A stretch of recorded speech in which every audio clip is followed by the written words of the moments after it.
You heard it here first, folks. Emma hates Gandalf.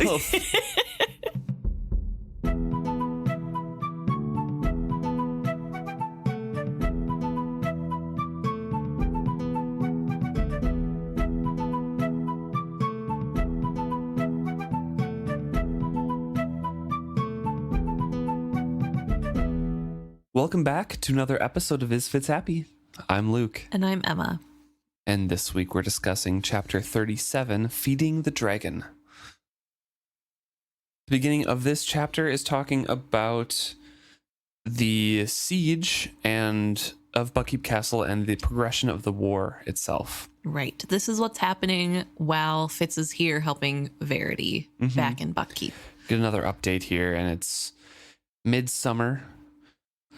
And it's the last year of the war because we know Verity's going to fly with all the dragons and save the day. I guess it's a bit of a spoiler.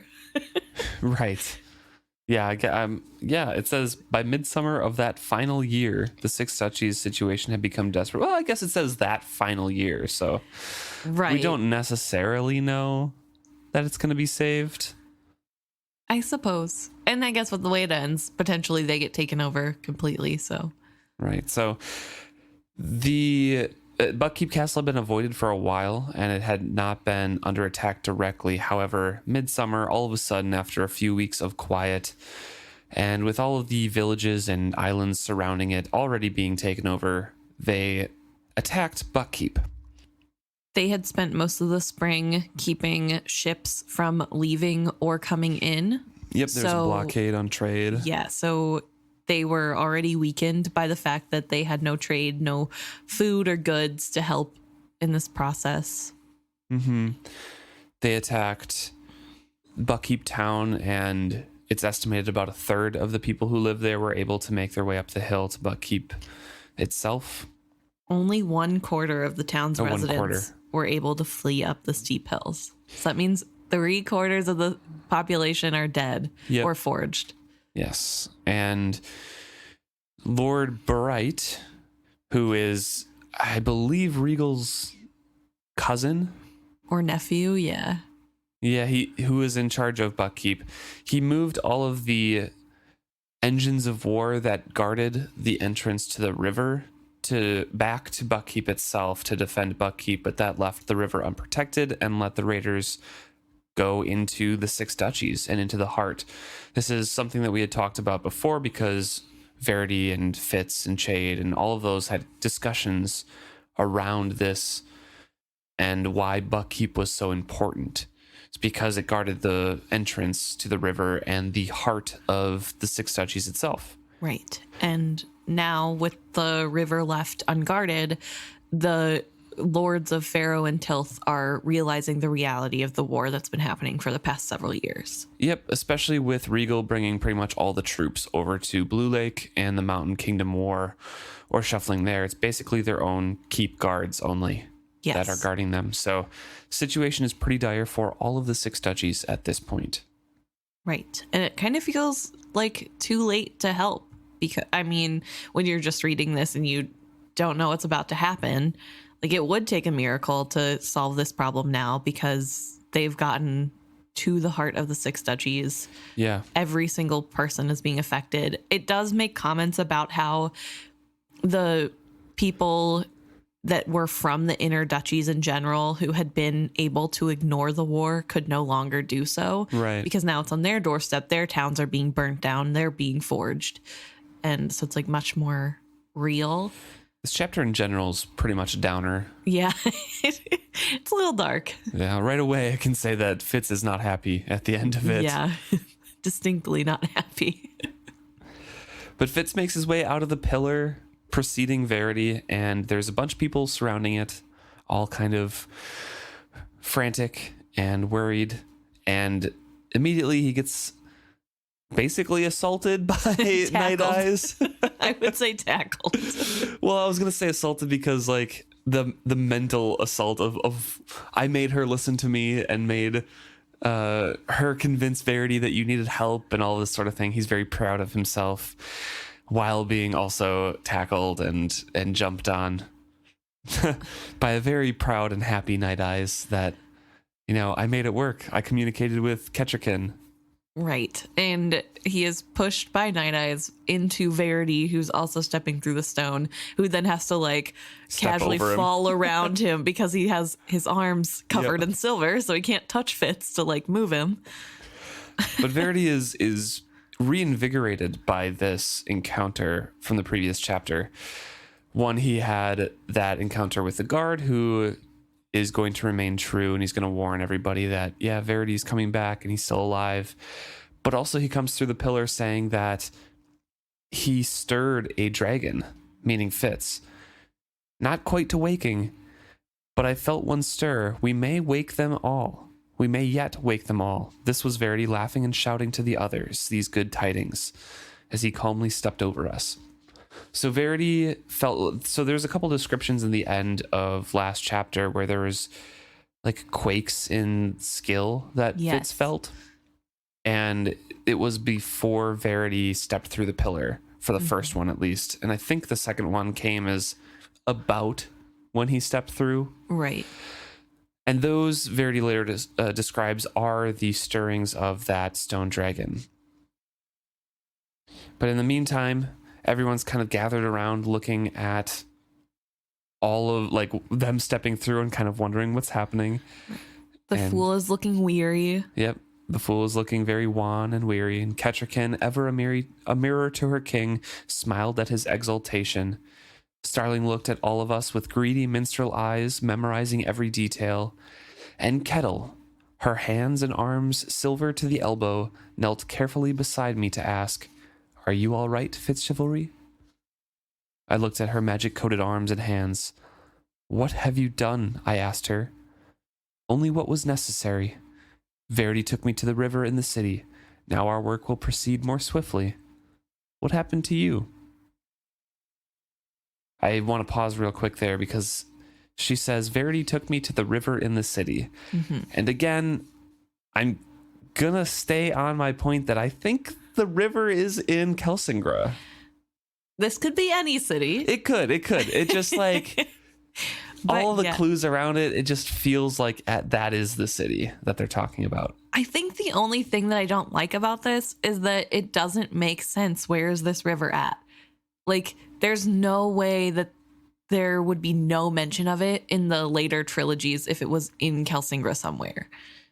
I don't know. Where is this stupid river? It's got to be somewhere. And again, I feel like I've said this before, and I think I do have memory of Verity saying he stopped the river in some way. And there is the whole adventure in the Rainwild Chronicles where the dragon keepers find the well of skill and have to go into the dangerous depths. It's broken. The lid is broken, so they have to go down there and manually open it. So potentially it's something, it was so full in this well that it was spilling out, but I doubt that even. I don't know. I don't understand where this river of skill is that is not there within the next 20 years. If there's that much skill that they can lave their arms in it, where is it? The dragons would have smelled it, I don't know. Just saying that, it just makes me think that it's in Kelsingra. I know. I mean, it feels like that. Because they had to get there pretty quickly, and we know the only city that the stones go to is here Kelsingra. Are Kelsingra. Yeah. So. And that's the only city that Verity knows. Right. Although I guess we don't know that it's Kelsingra that it goes to. We just know that Kelsingra has this town on its map. Sure. Yeah, that's true. There could be another close by. True. Town. Yeah, we don't know, I suppose. Yeah. Fitz, of course, doesn't answer her of how, what happened to him, because he's fixated on this and immediately glares and accuses Verity of, you sent me off so you could do this behind my back. I could not conceal the outrage and betrayal I felt. Verity gave me one of his old grins, denying all regrets. "We know one another very well, don't we?" was all he offered by way of apology. Then his grin grew wider. "Yes, it was a fool's errand I sent you on, but I was the fool, for you did it. You woke one, or stirred him at least." And that's when he describes that the rippling of the skill, as he says, was what that was. That's it came from the statues themselves. And he asks how he did it, how Fitz did that. And Fitz has to describe that a man died on the stone boar's tusks. Perhaps that is how you rouse these dragons, with death. I cannot explain the hurt I felt. He had taken what should have been mine and given it to Kettle. He owed that skill closest to me, no other. Who else had come so far, given so much for him? How could he deny me the carving of his dragon? It was skill hunger, pure and simple, but I did not know it then. I think it's important that author Fitz, or B, whoever you choose to believe the author is pointing out here that this is a skill hunger reaction. This is not how Fitz is feeling just naturally. These aren't good thoughts he should be having, but it is tinged with his need and desire to have more skill and to touch the skill lake. I mean, yeah. I really do think he is hurt and betrayed by this, but it's definitely amplified by that hunger and his addiction. I would agree. And I think it is, I mean, it is hurtful that Verity didn't trust him enough to tell him. But it's because Fitz doesn't understand. Yeah. And also Fitz kind of isn't mature enough to not follow them. As much as I hate the way Verity went about it, I think he's kind of in the right, and Fitz is proving it by being petulant and being this up. I mean, he has a right to be upset. I just think that the root of why he's upset is so childish, and he clearly doesn't understand the stakes here, that like, no wonder you're getting treated like a child. He learns them later in this chapter, though, at least a little bit. Yeah. So it's, I don't know. I feel really bad for Fitz, but also it's kind of like, well, good on Verity for making sure he didn't follow them. Night Eyes comes over to Fitz, and Fitz at least can hug him and say, like, well, at least I have Night Eyes in his self-wallowing way. He's also going so far as to say that Verity is treating him like Regal, like he is Regal, which I think is another thing that... Well, he says he walled me out as firmly as if I were Regal, like, of the skill, you know? Right. So, yes, I guess, but I don't think it's a full, like, comparison of... I don't know. I feel like there's something there. This, like, innate anger at Verity is coming from a place of insecurity. I think also, I mean, Fitz has been shut out by people his whole life, and it would be really hard for the person that you look up to the most to shut you out on such a like strong level and something that you really are interested in like joining them in. And I think there is that. He talks a lot about how like he's given up so much, so he deserves this. And I don't think that's like a great way to look at it, because like he shouldn't have to give up that much anyway. That's a whole other conversation. But like, I think that the betrayal is like also coming from a place of like, eventually everybody shuts Fitz out. Mm-hmm. Like all the people that he cares about that say that they care about him shut him out at some point, and then he's left alone again. And he might as well be no better than Regal because his uncle is giving him that much attention. And I don't know, it just, I feel bad because I know Verity's reasoning, obviously, like we'll get more into it later in the chapter, but poor Fitz to go through this and have to deal with the like, I don't know, withdrawal system of this really addicting skill current that is so close to him. So Night Eyes comes over to him and he says to Fitz, "She understood me," he repeated anxiously. "I made her understand, and she told him he must go." Kettrican, coming to stand beside me, said, "I had the strongest feeling you needed help. It took much urging, but finally Verity left the dragon and went for you. Are you much hurt?" And Fitz says, "Only my pride, and that my king would treat me as a child. He might have let me know he preferred Kettle's company." A flash of something in Kettrican's eyes made me recall to whom I spoke, but she hid her twin hurt well, saying only, A man was killed, you say? So I do also feel like this is horrible timing on Night Eye's part, that Fitz is like, well, at least I can say he's mine. And immediately Night Eye is like, I can communicate with Ketrican. Isn't that so great? Like, Yeah. it's oof. Not amazing, because it's another Not person. the best timing, but it is cool. It is cool. It's Good great. job, Night Eyes. Yeah, and Ketrican for Yes. hearing him. But yeah, it's like unfortunate timing, and I think it's piling onto his dark mood. So Fitz explains that a man had fallen onto the tusks and he gutted himself and says, I saw no stirring of dragons. Kettle is turning to Verity here, hearing this and saying, not the death, but the spilled life. That might be it. Like the scent of fresh meat rousing a dog starved near to death. They are hungry, my king, but not past rousing. Not if you find a way to feed them.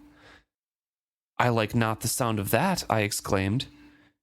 It is not for us to like or dislike, Verity said heavily. It is the nature of dragons. They must be filled, and life is what fills them. It must be given willingly to create one, but dragons will take what they need to sustain them once they rise in flight. What had you supposed that King Wisdom offered them in return for defeating the red ships? And Kettle points a scolding finger at the fool and warns him, pay heed to that fool and understand now why you are so weary. When you touched her with skill, you linked with her. She draws you to her now, and you think you go out of pity. But she will take from you whatever she needs to rise, even if it is your whole life. So those are two pretty important paragraphs. The last one, of course, is referring to the fool is now carving girl on a dragon and is feeding her memories and emotions and life to get her to rise. Goes into a little bit later on in the book as well, but it's because he kind of feels guilty and he thinks that it's out of pity and he wants to do well by her, but who's to say what she feels about it? Right. If this is like a deeper need to live, so they're like siphoning off of him. Exactly. It's really interesting. I think it also shows that these stone dragons are really close in nature to real dragons. Yeah. Because the real dragons are pretty selfish creatures that do just take whatever they want and to continue life, which I guess is kind of nature, right? Like every creature tries to take what it needs to survive. But we have these imitation dragons and they're doing the same thing, and they take, and I think it also is a really good hint at the cost that, like, yeah, it's really cool to do this, but there's a deeper cost, and it's not even just your life that you're giving up. It's everyone that comes in contact with this after that, like, they could be giving something up to this dragon because it will take the life that it wants. Mm-hmm. So it's an interesting concept and a good explanation for what's going on, although Fitz does not understand it. I was going to point that out. Verity does say that they must be filled and life is what fills them. It must be given willingly to create one. Yes. Your life must be given willingly to create one, Fitz. But it's spelled out plainly for him later on because he still doesn't grasp it. He's still hurt and probably not paying attention at this point.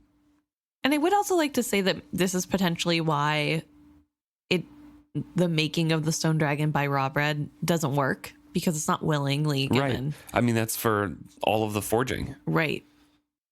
They're just taking emotions, and sure, it's feeding the dragon and giving it a lot of life force, but it's not gonna take flight. Right. Until all of raw bread's in there, because it's just brimming with so much. Yeah. Fair enough. So Fitz declares that no one's making sense, and then gathers his wits and does warn everybody about the soldiers that are coming, and that the men are guarding the pillars and are placed to prevent Verity's escape. So here we have a little bit of a time jump in the chapter. It's night now, and Fitz has taken some time to figure out exactly the turn of events, like the order of things that happened. Kettle and Verity had indeed gone to the river almost as soon as Fitz had left. They had used the pillar to get down to the city, and there they had laved Kettle's arms in the stuff and renewed the power in Verity's. And Fitz once again reflects that every glance at that silver on Kettle's arms awakens in him the hunger, and he can't really hide that, even though he tries to hide it from himself and Verity. He thinks that Verity does know that basically that's what's driving him in those feelings, but Verity, doesn't make him confront it or bring it up to him at all. And I do wonder if the reason Verity is kind of letting it go is because he has put so much of himself into the dragon, and kind of, there's just less attention being paid to Fitz. Even if he knows what's going on, it doesn't feel as important because he's not fully Verity anymore.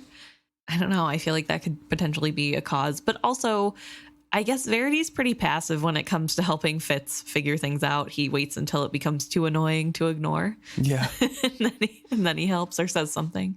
So could also just be that that's how Verity deals with things.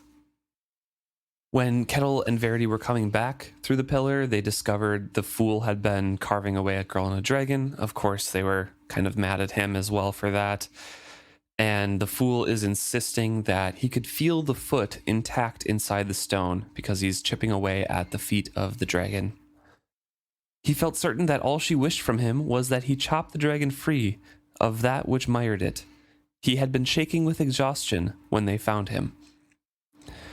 They brew him the last of the elf bark tea, and he's still not very energized from it. He's just not energetic. He's not asking Fitz, what happened. Right. He's just kind of in a daze, walking around exhausted still. Yeah, and Fitz is pretty uneasy for him. So he's definitely giving a lot of strength and doing a lot for that dragon. Right. Yeah.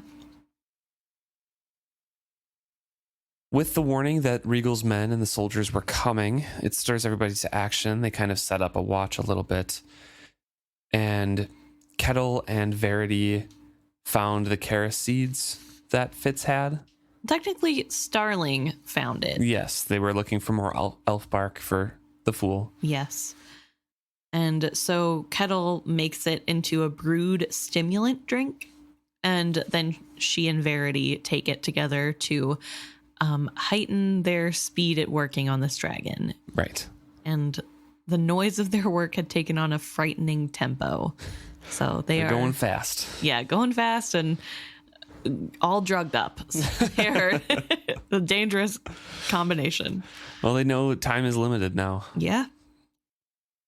After the talk about the care seed mixture, there's also a little line or a little paragraph about how the sunskirt seeds were also found, which is what Fitz had bought as a potential substitute for elf bark. And Starling laughs at him and lets him know that it is actually known as an aphrodisiac. So it is funny to have it to have found it in his bag. Fitz is not in a humor mood at the moment and just can't really smile at it. Right. It is not the time to joke with Fitz. So he's sitting alone, and after a while quests towards Night Eyes and asking Night Eyes how's the watch going, because Night Eyes, the Fool, and Starling are closer towards the pillar, kind of keeping watch to see if Regal's men and soldiers are coming. And Night Eyes says, well, everyone else would rather be doing different things, so it's really boring. Yeah, if there's danger coming, it is a long ways away. Mm-hmm. So there's not much on that front, and Fitz then kind of heads up over towards Verity's dragon. He is limping because he got hurt. His knee was hurt whenever Night Eyes shoved into him when he came out of the pillar. So he has a little bit of a limp, and he's going up to the dais to take a look. And I think his purpose also is just to try to hash it out more with Verity to I don't know, fight a little bit. I don't know if he's trying to fight, but I think subconsciously it's like, I need to do something. Yeah, I'm not done with this conversation yet. But since he's injured, he does try to lean on the dragon to take some weight off of that injured knee. But Kettle sees him and immediately scolds him for it. Like, don't touch him at all. And Fitz is like, I did it before. It didn't do me any harm. And she has to say, repeating Verity's warning that was different. He's much, much stronger now, much more closer to completion. With how close you are to Verity, the dragon would reach for you. You are not strong enough to say no. He would pull you in completely. That's how strong he is. How magnificently strong. And he asks Kettle, like, why can't anybody explain this to me? Like, aren't you going to try at some point? And Kettle's like, we have been trying. Yes. I would like to say that this does answer a question that I think I asked last episode of, is it that dangerous? Like, anybody walking by touching this dragon is going to leech off life force then, or what's going on? Because of the skill connection and how close he is. And it is the more dangerous part is having the skill connection to the skill user. However, I think it's still possible to just touch a partially finished skill dragon and have it suck things from you unknowingly. Yeah. I just don't think it'd be as powerful as the way that it is with the way Fitz is connected to Verity. Yeah, I mean, we know it kind of happened with Girl on a Dragon when he was comforting Kettrikin, and that was before the Fool had touched Girl on a Dragon, and it left him weak. So it is possible, but I think it is much stronger if you have that connection to the Carver. Definitely. And I guess technically by the time that he feels weak from that, he does have a connection to Girl on Dragon because she has the same thumbprint from Fool, and Fool and Fitz are connected. I think that's why I said I think it was before the Fool touched Girl on a Dragon is when he was comforting Kettrikin. I could be wrong, but I mean, it's only been a couple chapters, but I'm pretty sure that he was hugging Kettrikin and felt weak stepping down before the Fool went up and touched Girl on a Dragon. I don't know. I'd have to look. Yeah. So Fitz is asking, like, why won't anybody explain this to me? And Kettle has to say, we have been trying. I try and Verity tries. But you of all people should know how wearisome words are. We try and try and try to tell you, and still your mind does not grasp it. It is not your fault. Words are not big enough. And it is too dangerous to include you in our skilling now. Will you be able to make me understand after the dragon is finished? She looked at me, and something like pity crossed her face. Fitz chivalry, my dear friend. When the dragon is finished? Rather say that when Verity and I are finished, the dragon will be begun. I don't understand, I snarled in frustration. But he told you. I said it again when I warned the Fool. Dragons feed on life, a whole life, willingly given. That is what it takes to make a dragon rise, and usually not just one. In olden times when wise men sought out Jean-Pay Town, they came as a coterie, as a whole that was more than the sum of its parts, and gave that all over into a dragon. The dragon must be filled. Verity and I must put all of ourselves, every part of our lives, into it. It is easier for me. Ida knows I have lived more than my share of years, and I have no desire to go on in this body. It is harder, much harder for Verity. He leaves behind his throne, his pretty loving wife, his love of doing things with his hands. He leaves behind riding a fine horse, hunting stags, walking amongst his own people. Oh, I feel them all within the dragon already. The careful inking of color onto a map, the feel of a clean piece of vellum under his hands. I even know the smells of his inks now. He has put them all into the dragon. It is hard for him, but he does it, and the pain it costs him is one more thing he puts into the dragon. It will fuel his fury toward the red ships when he rises. In fact, there is only one thing he has held back from his dragon, only one thing that may make him fall short of his goal. What is that? I asked her unwillingly. Her old eyes met mine. You. He has refused to allow you to be put into the dragon. He could do it, you know, whether you willed it or not. He could simply reach out and pull you into him. But he refuses. He says you love your life too much. He will not take it from you. That you have already laid down too much of it for a king who has returned you only pain and hardship. Did she know that with her words she gave Verity back to me? I suspect she did. That's spelled out pretty plainly for Fitz there. Right. And I still think there's some confusion on Fitz's end. He's still not quite grasping it. Right. But this is the closest they have come so far to letting him understand. Now he understands that, okay, to finish this, you will be dead. Yeah. That's like his basic understanding, which is enough, I guess. Yeah, that is essentially the basic premise of it.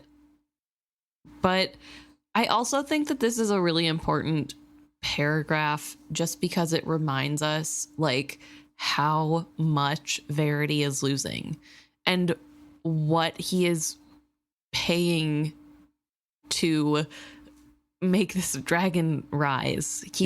This is the cost to save his kingdom, to make sure that everyone is safe and that he can help his people, is that he has to lose all those little things. Verity is only like late 30s. Yeah.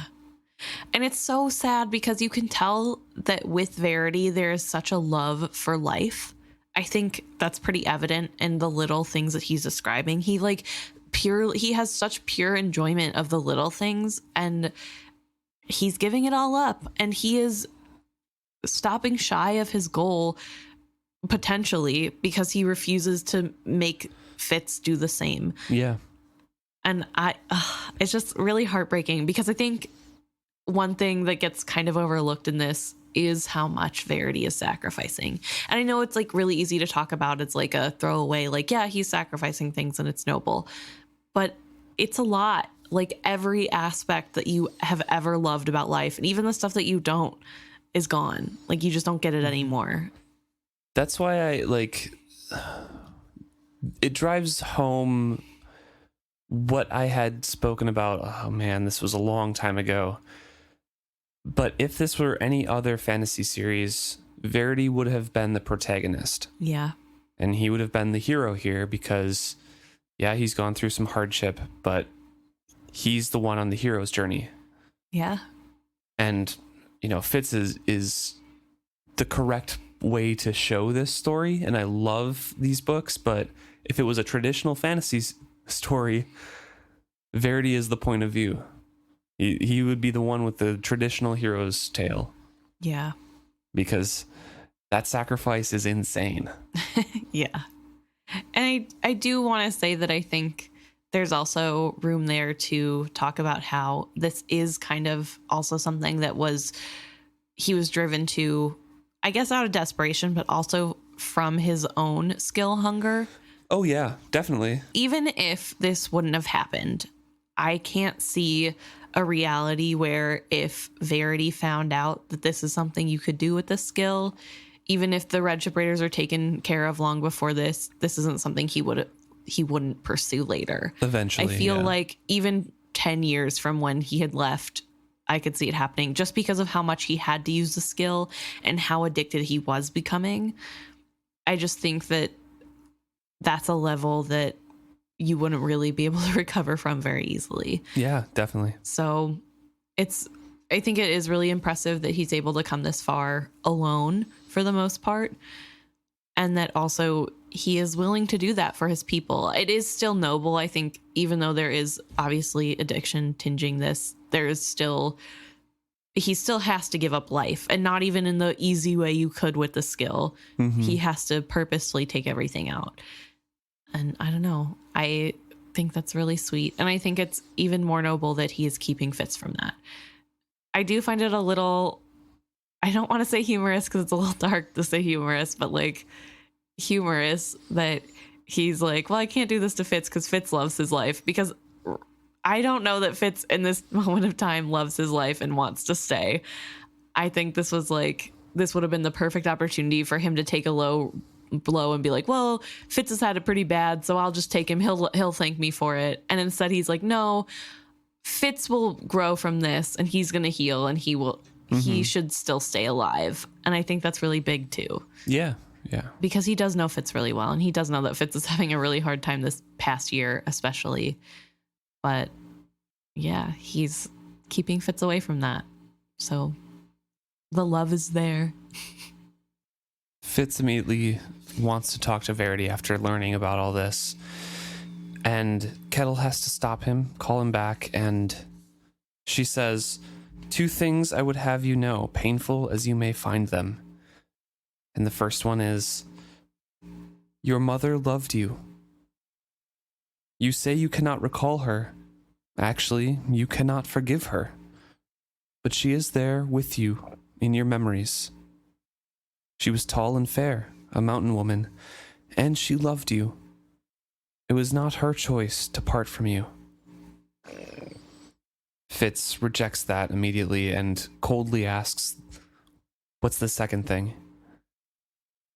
It is as bad or perhaps worse. Oh, Kettle is really just like, yeah, I almost salvaged this moment. You were really calming down. Better twist a knife in. Like, Yep. Kettle, it's not the time. I guess I don't know when the time would be. And she probably is like, well, I'm going to die soon, so I might as well let him know. She doesn't have very many feelings left. Right. She's been pouring everything in. And to be fair, I feel like it's pretty on par even when she did have her feelings that she would just say this to true. Fitz.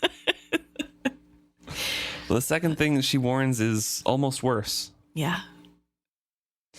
She says, again, it is a thing you already know. It is sad that the only gifts I can offer you, the catalyst who has changed my living death to dying life, are things you already possess. But there it is, and so I will say it. You will live to love again. You know you have lost your springtime girl, your Molly on the beach with the wind in her brown hair and red cloak. You have been gone too long from her, and too much has befallen you both. And what you loved, what both of you truly loved, was not each other. It was the time of your life. It was the spring of your years, and life running strong in you, and war on your doorstep and your strong, perfect bodies. Look back, in truth. You will find you recall fully as many quarrels and tears as you do lovemaking and kisses. Fitz, be wise.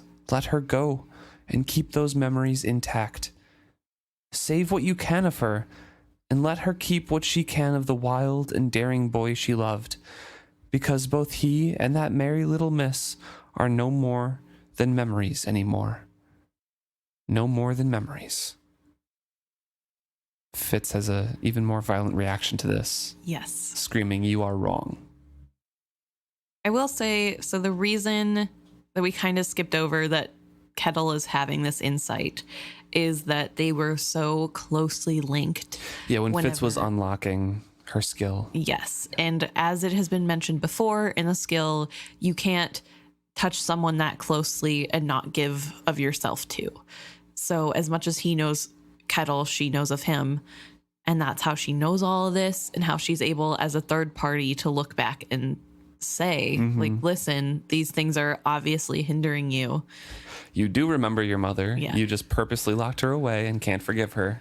So you think you have no memories of her, which Fitz, again, like, kind of digs in, like, my mother, tall and fair. Nope, don't remember anything of her. Nope, I refuse. Yeah, it's so interesting. And I would like to point out, amazing of Kettle to call out these things about Fitz, especially when it comes to Molly, because I do agree that I don't think either of them are true loves at this point. I don't think they're a perfect match. Although I am a big fan of Fitz and Molly as a couple, I do think that their love is something that is a youthful love, that it we talked about that a lot last book too. That it's part of the time that they're in, and Fitz can't seem to get over that, and he doesn't ever accept either of these pieces of wisdom that Kettle gives him.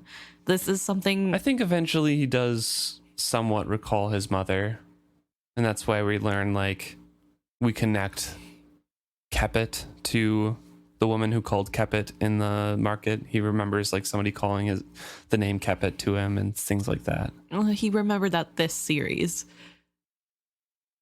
Are you sure? I thought that was in a later one when he gets his memories back.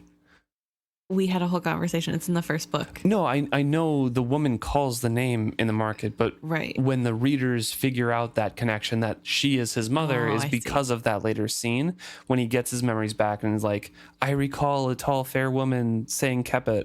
And rereaders are like, oh my God, in the first book, someone calls him Keppet. Oh, I see what you're trying to say. Yeah. I guess I don't remember that. So I feel like later down the road, he gets a little bit of a reconciliation. It still fits. He's still not Right. like fully accepting of that. But I think there's a little bit more of a Yeah. of an acknowledgement, at least, that That's he fair. has some memory of his mother. But yeah, the Molly one is super important Yeah. because of stuff that we've been talking about for the past few books, of when he locks his memories and his emotions away from this period in his life and gets them back at the end of Tawny Man. This is him not being able to accept that Molly is gone, Right. knowing it deep down because of his violent and angry reaction, knowing it deep Yes. down that she is not his any longer, really, or it would be a bad idea to go back to her. But very, very against that idea in general. Right. And so later on, I think it's next chapter, when he sees Molly and Beric confess their love for one another, he finally kind of puts that nail in the coffin, but still deep down is like, no, she will always be this person to me. Yeah. And he doesn't acknowledge that they have changed, that both of them have gone through too much at this point in their lives to get back together. So when he gets those memories back, he's still in that frame of mind. Right. And I kind of think that he stays this way his whole life. I mean, he eventually gets with Molly and they marry. And I feel like there are comments made throughout the final trilogy of him making comments about how she is still the spring girl he once knew. And I catch glimpses of her. And it's a little bit more healthy, obviously, of a relationship later in life when they've both lived and experienced more.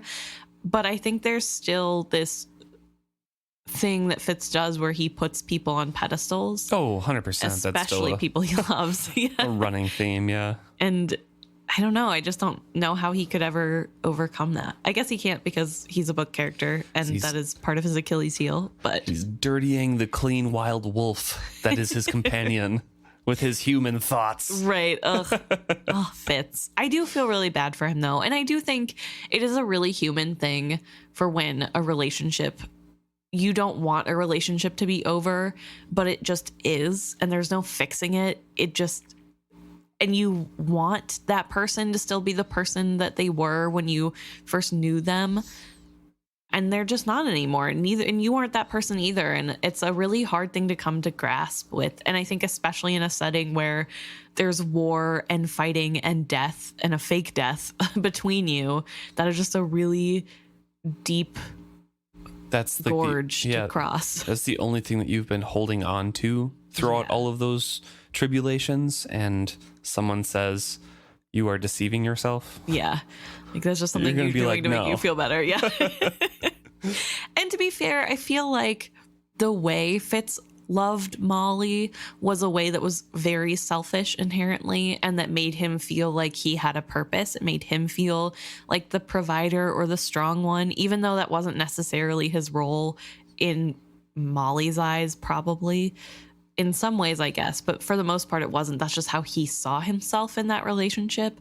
I think that it's really hard to let go of that. And especially with how little joy he got in his childhood, to let go of one of the people who made him the most happy, who he was able to make happy in a way in return that wasn't like based off of his status or who he's related to. Yeah, it was or him. tasks that he had to do as a job or anything. Right. Yeah. It was just... And that's also an example of one of the ways that he hasn't matured. I know we talked about this last episode as well, but recognizing what Kettle... He can't recognize what Kettle is saying here. She's not saying forget everything about it. She's deliberately saying hold on to those memories, but move past them. You want to recall those. They were great times and remember those times, but you're not the same people. Don't live your life expecting a return to those old days. Right. And he's like, no, I'm not going to forget everything that Molly was. Like, Yeah, it's a little childish. And I mean, to be fair, a lot has happened. He is not in a good headspace. Right, This yeah, is, this again, is- not the time to have brought this up. He literally was just starting to forgive Verity and is immediately back into his anger. So yeah. potentially this could have had a different outcome if she would have just even waited a day, let him cool down about the whole her getting to get touched with skill and not him. But it is something he does need to hear. So I guess when you don't know when your final moments will be, you kind of don't care if it's the right time or not. But he has worked up quite an anger now and kind of stomps his way over to Verity and confronts Verity and says, so Kettle says that you're going to die when this dragon is done. Tell me I'm wrong. And Verity's like, yeah, you're wrong. Go get the broom. Right. Fitz sleeps a bit and he's still super angry. And Verity finally kind of just confronts him and says, okay, that is a fine anger you have. Potent and strong. That, I think, I shall take for him. Soft as the brush of a butterfly's wing, I felt the kiss of his skill. My anger was snatched from me, flayed whole from my soul, and swept away to... No, don't follow it. A gentle skill push from Verity, and I snapped back to my body. An instant later, I found myself sitting flat on the stone, while the whole universe swung dizzily about my head. I curled forward slowly, bringing up my knees to lean my head against. I felt wretchedly ill. My anger was gone, replaced by a weary numbness. There, Verity continued, as you asked for, I have done. I think you understand better now what it is to put something into the dragon. Would you care to feed it more of yourself? I shook my head mutely. I feared to open my mouth. So I think this is really unfair, Verity. I don't think Fitz understands any better now what has been done. I mean, in some capacity, obviously. But this kind of wasn't willingly given. This wasn't something that Fitz... I mean, maybe he would have offered anyway because he's obsessed with getting to help make the dragon. But I think it's really strange that Verity sees this and is like, I'm willing to take this from you to put into the dragon. After all of the strength he's like kept to keep Fitz away. And I don't know if it's because of how much he's already given to the dragon.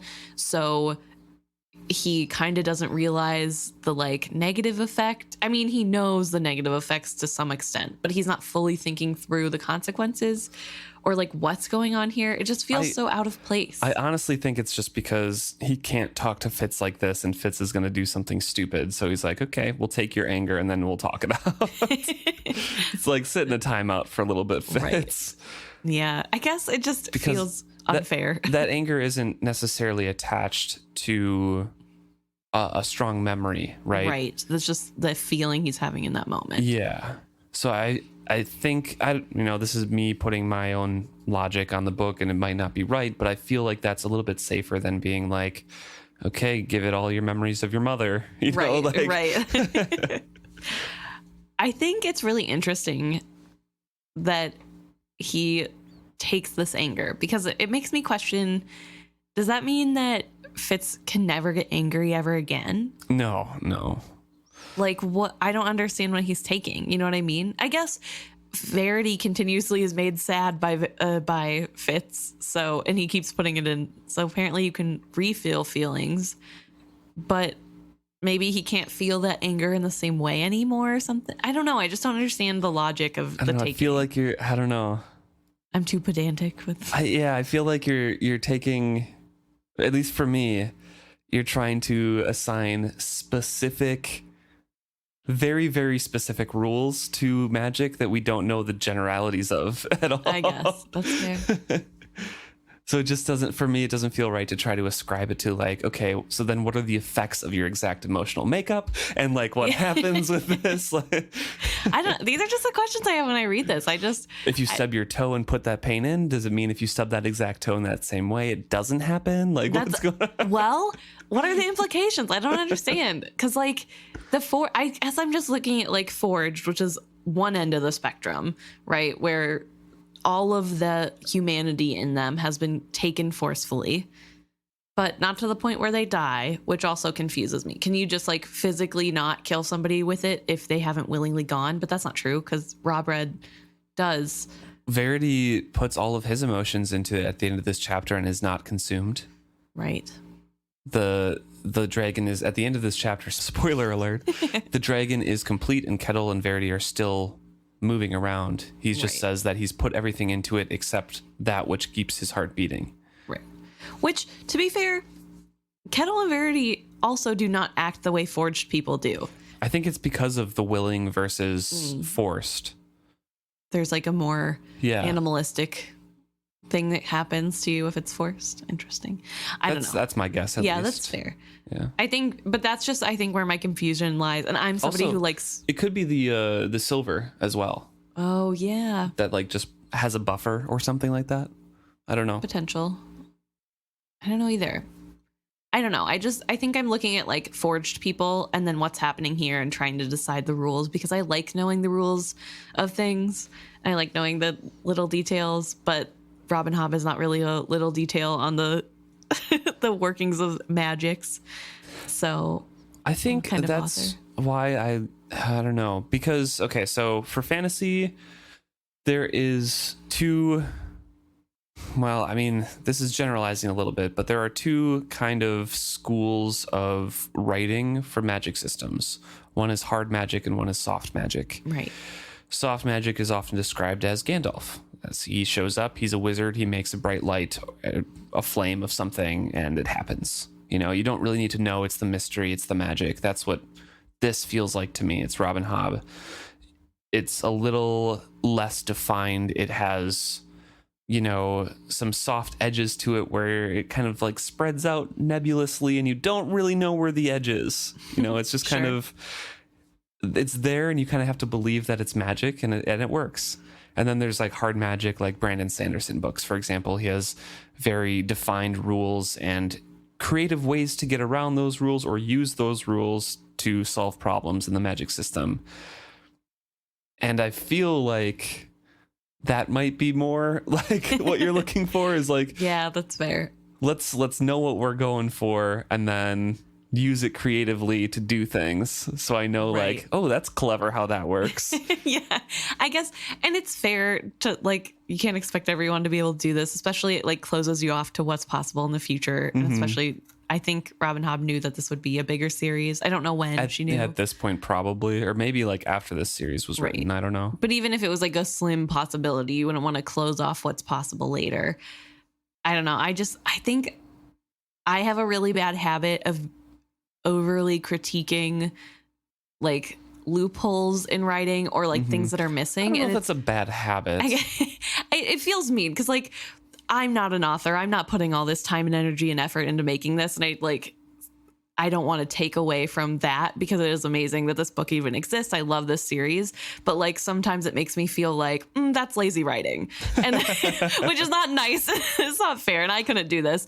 It just like I think that's where I come from, where it's like I want those rules to know how much thought was put into this. I don't want to feel like the magic is just like, and here's the catch-all for the thing that I need to get done, and I guess that's fine too. Like there's no problem with doing that. That's like a thing people like. And like you said, you enjoy. Do you think Tolkien was a lazy writer with a Deus Ex Machina Gandalf? Yeah, I don't love it. I mean, I love Lord of the Rings. I love this series. I just don't love when things... I like there to be order in things, which is fine. No, I don't know. I feel bad about it. Like I want to just be able to enjoy the magic and like it for what it is. But I feel like who I am as a person will not allow me to just do that and get over it. So I'm so sorry for everyone who is annoyed by it, who isn't the same type of reader that I am, where I keep bringing up these weird things that are like... I don't think you have to apologize for it because it is an interesting thought to go into. I've been reading fantasy, I think, for longer than you have, or at least more variety of fantasy. Yeah, I definitely have only recently broadened my fantasy horizon. I was only doing female protagonist before this. Yeah. So I feel like I'm coming from a place of like, I will accept what the fantasy author is presenting me. And you're coming more from a literature, like schooling background, Yeah, which is fair. an interesting perspective. So I don't think it's something that you have to apologize for or something that's a wrong way to approach it, because I don't think there's a wrong way to approach any of this critiquing. That's fair. So it does make me think of why I'm accepting and why like everything is fine for me, and Right. try to verbalize it, which I don't do a great job at, to be honest, all the time. But I am going to stick with my guns and say Right. you're wrong. But but fair, I will do it verbally when I Yes, talk yeah. with you about it. I think my only fear is that I don't want it to come across as if like I'm snobby or like Oh, right, hate sure. this series or whatever. Or I think I Yeah. could do better. People have been listening for probably over 200 hours that we've had this Yes. podcast, and you definitely hate this series. Yeah, definitely. No, I don't want to come across as like a negative Nelly. I feel like I do kind of take that role in this podcast. But I do have a more analytical way of reading, I think, than you do. Just also probably because, you know, I have that background. So I guess, yeah, it's good to have two different perspectives coming in. But I do sometimes feel bad when I'm like really going hard on something that I don't like. And I'm like, I do like this though. I'm still enjoying every part of this book and I love the magic in this. It That's just, part of the fun for you too, though. It's yeah, like- is picking it apart is Yeah. fun for me. So Well, Verity has taken Fitz's anger away and is trying to answer Fitz's questions that he had before. He's saying, I will not die when the dragon is finished, Fitz. He's trying to, relieve that notion that Fitz had before that we were explaining. I will be consumed, that is true, quite literally, but I will go on as the dragon. And Kettle? Kestrel will be a part of me, and her sister Gull, but I shall be the dragon. he's really trying to drive home this point, which is a little pedantic because he will basically die. Like who Verity is now is gone. Yes, yeah, but I think he's trying to offer any little lifeline he can to Fitz here to be like, Right. but I'm not going to be like I'm not gone. buried in the earth dead. Like Yeah. I'll be living on. I'll just be a stone dragon. Yeah. And I do feel bad. I feel bad for Fitz because a lot is going on right now and he is having like the worst day he's had in a long time prior to dungeons. Like excluding that, this is one of the worst days for him. And I think this is a kindness from Verity to like be like, well, I won't really be dead. I just won't be here. But Fitz still kind of isn't getting it. Well, even if he does get it, he just moves into accusation. He's just Right. like, okay, so even if he does or doesn't get it, he knows that Fitz or Verity will be no more as he is now. Right. I think there's like a willingly trying to push away. Yeah. And he accuses Verity here, saying, how can you do that? How can you do that to Kettrikin? She's given up everything to come here to you, and you will simply leave her alone and childless? He leaned forward so that his forehead rested against the dragon. His endless chipping stopped. After a time, he spoke in a thick voice. I should have you stand here and talk to me while I work, Fitz. Just when I think I am past any great feelings at all, you stir them in me. He lifted his face to regard me. His tears had cut two paths through the gray rock dust. What choice do I have? And Fitz, Heartbreaking. yeah, it's definitely heartbreaking. And Fitz tries to say, like, well, we could just simply leave. Yeah. You know? Let's just stop here. Yeah. And Verity, instead of saying what he has normally said, like, you can't leave once you start, he says the logical thing. Well, then perhaps we'll just be dead before we reach Jean-Pay. Is that a better end for my queen? No, I shall carry her back to Buckkeep and clean the coasts, and she shall reign long and well as queen. There, that is what I choose to give her. It kind of gets through to Fitz a little bit more than just saying, like, you can't stop once you start. Right. And I think ending it with, that is my choice. This is the Yeah. choice I'm choosing and what I think is the best decision. I think is a little bit more of a plea to get to Fitz, because Fitz is all about like he wants to make his own choices, and even if other people think they're wrong, he thinks that the choice that he's making is the right one. And I think Verity's trying to convey that here of like, you don't have to agree, but I'm looking at the big picture, and if we leave now, I have nothing to give my queen but certain death. Yeah. And like, at least this way she gets to live. Whether or not that's like that great, I don't know. Fitz has to ask then about the heir, and Verity just kind of shrugs and be like, you know what must be done. Your daughter's going to be the heir. And Fitz is like, no, threaten me with that again, and regardless of the risk, I will skill to Beric to flee with her. And Verity just kind of has to observe. He's quoted as observing mildly. You cannot skill to Beric. Chivalry closed his mind to the skill years ago, to keep him from being used against chivalry as the fool was used against you. Another small mystery laid to rest. I forgot that this is where that came from. Like, it's 3 books in, and we just learn, if you're a first-time reader, that Beric was purposely closed to the skill, because you always hear the descriptions of, and I just can't get through a Beric, his walls were too tight and high. Like, he never really questions that much, and at the end here we get chivalry sealed him. Right. I do wonder, is it ever described if Beric can use the skill, or is he's just a well? Yeah, he was just a king's man. Okay. Yep. I wasn't sure. I couldn't remember. But yeah, so just like Riddle with Nettle. Riddle is a king's man, or I guess just a well of strength to Nettle. Yeah.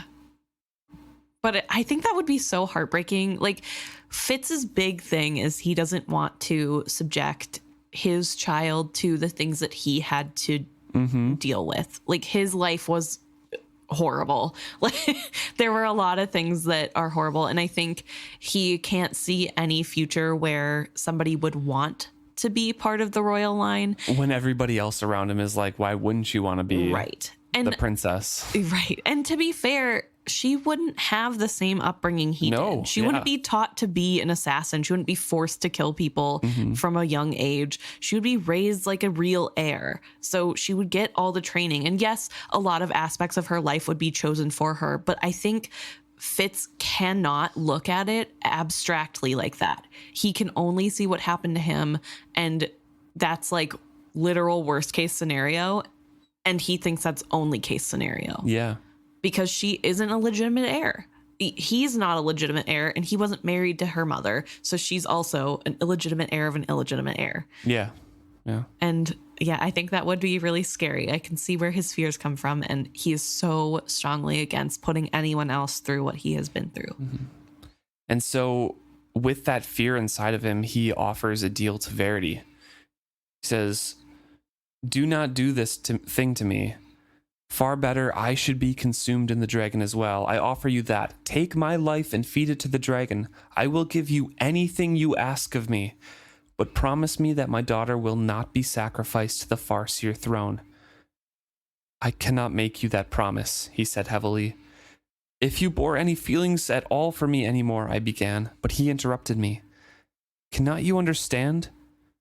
No matter how often you are told, I have feelings, but I have put them into the dragon. And Fitz limps away. I think this is hard because, first of all, Fitz is being unfair here. Yes. And Verity is also kind of using this as an escape, because even if Verity had all of his feelings, I think he would still take Fitz's child as heir. Oh yeah, he still would. I don't think it has anything to do with not caring about Fitz. It's because he cares about Fitz. I think this is the best thing Verity thinks he can do for his child, but also the best thing for the kingdom. And ultimately that comes first to Verity, even over his own wants, clearly, because he is literally killing himself to save his kingdom. Yes. So no, consuming himself. Yeah, sorry, not literally killing, literally consuming. Fitz goes back to the camp, and while he's leaving, he observes that the wit life that he senses in Verity and the dragon and Kettle seems to be stronger in the dragon nowadays than in Verity. Still flickering between the two, but the dragon is growing in strength. And he gets back to camp and falls asleep after a fashion, he says. Nobody's there because they are all still guarding the mouth of the quarry tunnel where they think that Regal's guard is coming. So he sleeps and has odd dreams. Do you think anything in these dreams are worth repeating? I think they're just normal dreams and nightmares. I don't think they're skill dreams in any way. No, I don't. I mean, he just dreams of dragons and Molly and the stone game. I think it's another just nightmare. Yeah, just his worries kind of manifesting. I guess, to be fair, before I make this statement, I did not remember these dreams at all coming into this series. But I think this book, we get 2 random dreams that kind of mean nothing from Fitz. And I don't know if we ever get them ever again. Because there's the one earlier in their travels to find Verity where he dreams that he's in the cabin and there's like the stone game happening and Molly's there. It's also very jumbled and doesn't make sense. That one I think we might have stipulated on more. But it's really interesting that I don't think we really get to see Fitz's just regular dreams very often. Not very often, yeah. So I'll have to make sure to make a note to look for those whenever we get done with the next series and come back to Fitz to see if he has dreams after this. See if we remember in a couple years. I'll write a note in the first book of the next Fitz trilogy. Fitz is waking up during this night. Every so often, he's just kind of starting up from his dreams, falling back asleep, getting up, and he's questing out to Night Eyes to see how that's working out for them, the guarding, and making sure that Regal's soldiers aren't coming. Then he falls back asleep and has a dream of the soldiers coming and killing them all where they are. And he wakes in the morning to Night Eyes saying like, hey, you need to hunt. Yes. and Fitz is like, yeah, I do. Just to get out, you know? Right. He has kind of been mopey and angry and upset, and he just needs to get away from it. And I think it's nice that Night Eyes recognizes that and gives him an outlet. And Kettrican sees him going and joins them. Yeah, she was sleeping up by the dragon and was coming down, and they met eyes, and then she glances down at Night Eyes and says, going hunting? The wolf gave a slow wag to his tail. I'll fetch my bow, she announced. So I just wanted to highlight that as another, like, I know your intent, even though I can't tell. It's so interesting how close they've gotten. And it also makes me sad because Night Eyes clearly is enjoying this. And I kind of wonder if Night Eyes and Fitz hadn't met and like somehow Night Eyes found Kettrican, if they would have bonded in some way. I don't think so. I don't think Kettrican is strongly witted enough to do that. Because it's taken, months of Night Eyes repeatedly just talking at her. Yeah, that makes sense. That's fair. And they still can't actually communicate. Right. She can just get she just unknowingly knows what he's saying. Yes, exactly. So they go out and they hunt, and eventually they end up by the stream fishing. Right. Fitz does say that the act of hunting in itself is calming him down. It makes him feel a little bit better to Night be Eyes doing knows something. best. Yes. And on their way back in, they pass Girl on a Dragon, and they found the fool curled up on the dais beside her, sound asleep. Kettrican woke him and scolded him for the fresh chisel marks about the dragon's tail. He professed no regrets, and they make him follow him back into camp. I will say, Fitz also took a bath. Yeah, yes. And apparently he smells real bad because Kettrican makes a joke that when he asks if it's okay if he takes a bath, she says, in truth, it might be a kindness to us all. I had to get that in there. That is really funny. And I feel like the smell coming off of Fitz. Well, even if I had just showered and something and you said that to me, I would know I wouldn't stink, but you were just making a joke with me. That's fair. That's fair. Maybe that's... Hopefully. We don't get a description every time Fitz takes a bath. And True. He has not taken a bath since the whole fool incident that we know of. So maybe he does smell really bad. They probably all do. So they are walking back to camp here. And Kettrikin stops everybody and says, hush. And then listen. And there's no sound. There's nothing. And it takes a couple moments for Fitz to understand the significance of that. And they hurry up to Verity's dragon because they're hoping that Verity isn't dead beside it. Right. But they aren't. And the scene is even weirder. Verity and Kettle are standing still looking at the finished dragon statue, but they are motionless. And he shone black and glistening as good flint in the afternoon sunlight. The great beast was complete. Fitz declares that it surpasses every dragon that they saw in the stone garden. He walks about him twice, and he notices that wit life burned powerfully in the dragon now, stronger than it did in either Verity or Kettle. It was almost shocking that his sides did not bellow with breath, that he did not twitch in his sleep. I glanced to Verity, and despite the anger I still harbored, I had to smile. He is perfect, I said quietly. I have failed, he said without hope. Beside him, Kettle nodded miserably. The lines in her face had gone deeper. She looked every bit of 200 years old. So did Verity. And this is a confusing statement. So Kettrikin brings up, but the project is finished. This is what you wanted to do. What do you mean you failed? Which I think goes to show how much understanding there is with everyone else. Right. Because to them, this is done. Okay, you did what you wanted. They're not understanding, like, it isn't moving. Like, the whole reason they did this whole thing is to have an actual moving creature. And the fact that it isn't moving is enough to know. And both Verity and Kettle know that, yes, you have to be fully consumed by the dragon in order to get it working. But they know intimately, because they're linked to it, right, that even if they let themselves be absorbed by the dragon, it wouldn't be enough right now. They've given him everything that they have except to keep their heart beating. But it still would not be enough if they went into it. So they have to just be like, okay, now what? Right. I was just about to ask, how does the dragon get made? Because I can't remember right off the top of my head this moment. Obviously it does. So what happens is next chapter, I believe, is the swap. Yes. Verity gets another night full of feeling because he's in Fitz's body. And that memory and that invigoration is enough to create the rest of the dragon. So without that swap, the dragon does not get created.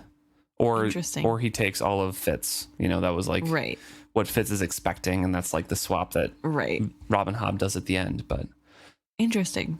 So really, Fitz is the catalyst. He's needed. Without him, nothing would work. Yeah.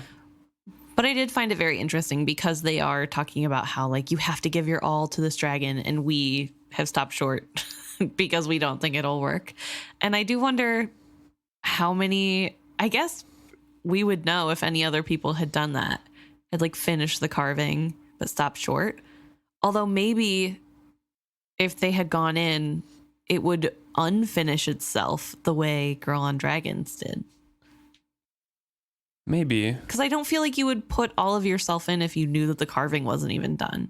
Right. So there is a description of Girl on a Dragon later on when Fitz in Verity's body puts his memories into her. And it's describing like, yeah, all the coterie members trusted Salt, the head of the coterie. Right. And she was the last one to put herself in, but she strove to keep herself separate. So when she put herself in and wanted to remain separate and as a single entity in the woman on the dragon, that's when it like crashed back to the ground and kind of like mired itself back in. Right. So they had carved it all, but like the stone was alive and like, hey, you can't go anywhere. Weird. It's At least that's in my head. That's what it looked like. Right. Because I feel like they did try to, I also have a memory of them like almost taking off and then being stuck. So I don't know. It is a little weird that like potentially that could happen to this dragon that's fully finished. It could like go back to not being. So Verity is sitting there, wondering if that's what it likes, if that's what it likes is like to feel forged. With all of his wants, his desires, his loves gone, and all of it, he says, he put into the dragon, and he held nothing back, and yet it's not enough. And so Kettle says, "What about Fitz? Yeah. You've held back Fitz, and now we need him." Yeah, there's no other way. And then she looks at Fitz and says, "You offered it," she reminded me, "all your life." I nodded my head. "If you would not take my child," I added quietly. "My king, I no longer seek any bargain of any kind. If you must have my life so that the dragon may fly, I offer it." That is a little wild to me. I mean, it's not because it's very in character for Fitz to sacrifice for those that he loves, but it is a little strange that like 2 pages ago, he was furious and was using this as a bargaining chip. It's Verity, though. Yeah. All the hope gone. It's the 6 duchies. It's everything. And it's Fitz who, like you said, it's his character. That's who he is. I think it is really sweet that he is offering this. Although I don't love it. Again, like linked with Verity, Verity would know his reservations and everything like that. Like, yeah, sure, Fitz will say it and he will do it, but he doesn't really want to. Right. But he feels the need to. So, but Verity stops him. He says, "No, you almost make me feel something, but no." And then he points at Kettle and says, "Hey, I told you not to. Don't suggest it again. He's not going in." Yeah, that's enough of that. And then they both collapse because the kerosene runs out. And Fitz says, "Yeah, you should rest now, I guess." Verity has to respond, "Yes, rest. I shall be well rested when my brother's soldiers find me and cut my throat. Well rested when his coterie comes and tries to claim my dragon as their own. Make no mistake, Fitz, that is what they seek. It won't work, of course. At least, I don't think it will."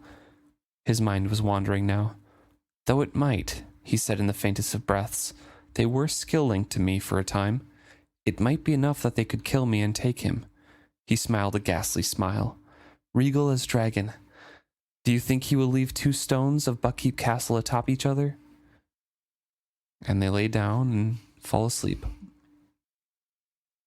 This makes me think that Verity tried to take over Girl and Dragon. You think so? Just that he says, "I don't think it will work for them." And then he says, "Well, maybe because they were connected to me at one point." Maybe. So that, I feel like that kind of comes out of nowhere if he's never tried. Like, this is the first time he's even done this. He has a bare base knowledge based off what he's doing himself. But he does. So when he laves his arms in the silver, Fitz gets an understanding of everything that Verity's trying to do, and the skill like makes that happen, right? The actual silver. So I feel like Verity could have gotten insights there, not everything or like retained everything. So I don't know. I just feel like from his previous comments about Girl and a Dragon, how that is a mistake that is good for me because I know I won't repeat that. Right. That I feel like he didn't, or maybe he like studied her like the other stone dragons and tried to wake her, but didn't try to specifically give memories to or carve. Right. So he might have spent some time studying in my mind, but not actual like trying to carve and waken. I don't know. Don't know either. But they're passed out because kerosene is a rough drug. Right. Ketcherkin sits down beside him and weeps. The rending sobs that shook her should have roused even the dragon of stone. They did not. I looked at her. I did not go to her. I did not touch her. I knew it would have been of no use. Instead, I looked to the fool. "We should bring blankets and make them more comfortable," I said helplessly. "Ah, of course. What better task for the White Prophet and his catalyst?" He linked arms with me. His touch renewed the thread of skill bond between us. Bitterness. Bitterness flowed through him with his blood. The 6 duchies would fall. The world would end. We went to fetch blankets. So, decidedly not happy at the end of this. Yeah. Without hope. Yeah. Well, I do want to say, I think that Fool's hopelessness is coming from the place of Elf him bark? coming down. Yeah, him coming down from the elf bark, because we know that makes him more bleak than usual. It makes everyone more bleak than usual, but especially the Fool, it seems. However, it was an often boiled root of elf bark that was finely ground down. Still, So, like, very not potent. So I feel like he is bitter about it, and he, since he doesn't foresee everything, maybe he's like, I could have screwed something up, but definitely the elf bark helps that along. Yeah, I think it's helping. I think, yeah, if it was fully elf bark, he would be way worse and be like saying, right, this is the worst. Right. I think the like negative thoughts are because are amplified by what little potency is left. But it would be frustrating to have come all this way. You've like spent your life trying to get the dragons back and it doesn't work. And they don't know how it works anyway. So if Verity is saying that he failed, that's all they have to go off of. There's no like, well, maybe you're wrong, because I don't think Fool or Ketterkin or even Fitz in this moment has the mindset to be like, well, you don't really know everything about this process, so maybe you're wrong. Right. It's just well, he says it's wrong, so it's wrong. And that's so sad. Yeah. It is a lot of work and a lot of hurt. Mm-hmm. I'm trying to remember the rest of how Verity's dragon comes to life, because I read ahead to the next chapter. Right. But I haven't read ahead to when it actually wakes up. So I'm trying to remember if there is a fight around it and if like somebody gets their blood splashed on it or something. I feel like that's how Girl and the Dragon wakes up. I don't know. But I know that. I don't know. Yeah, Regal's people get there. Yeah. But they kind of ignore each other, right? They just like, they're building their own skill dragon or whatever. I think there is a fight at some point. I just don't remember any of the details. So right. I guess we'll wait and find out. We'll find out. I'll have to read ahead a little bit and remember. I know. I always feel so bad whenever I have a question about like this book series specifically of like, I wonder what happens at the end of this, because I don't remember every detail. And then I'm like, we're doing a podcast on this book series. I should know the answers. And I'm like, the readers, our listeners know. We don't know anything. So. Well, if you guys know anything, please let us know. We're at isfitzhappy@gmail.com. And if you want to reach out to us on any of our social medias, we're at isfitzhappy, Facebook, Instagram, and Twitter. That is our handle on all 3. Please leave us any reviews that you guys have, any feedback that you have. We'd love to hear from you. Thank you so much for tuning in and listening to us this week. Really appreciate to hear from you guys, and really appreciate you guys following along with us. Yeah. See you next week.